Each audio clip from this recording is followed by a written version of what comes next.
Good morning. My name is Bill Flores. I'm from the 17th District of Texas. I'd like to thank you for joining us this morning. All too often when we talk about job creation, it sometimes gets a little abstract. So what I want to do this morning is talk about two things. One is a real-world firsthand example, and then secondly, let's talk about some parallels in history that should guide us and that the administration and the Democratic leadership of the Congress should be thinking about. Number one, in terms of the firsthand real-world experience. In 2005, 4 individuals and I got together and we decided to create a new oil and gas company. And we started with a clean sheet of paper. We built a business plan, and within a few months, we had raised the appropriate capital we needed. Within 10 months, we had made an acquisition over $100 million. By 2008, we had a $6 million payroll and revenues of more than $100 million.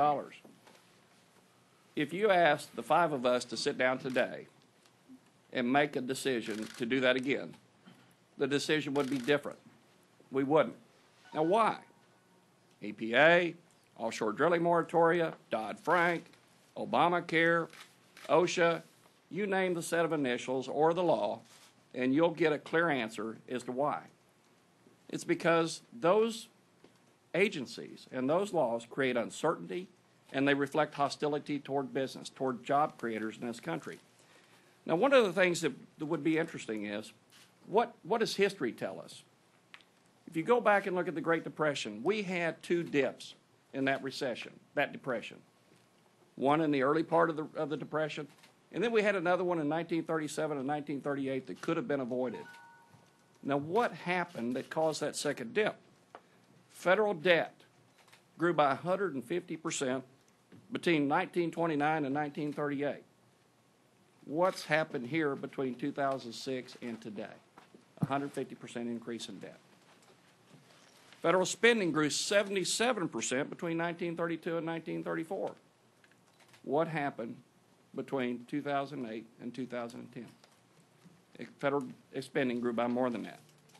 Tax rates increased by from 24% to 79%, and federal revenues fell by half. We just went through one uncertainty about tax rates 6 months ago. Fortunately, we kept them low. 18 months from now, we've got the same old debate again. You look forward and you don't know what your tax rates are going to be as a business person.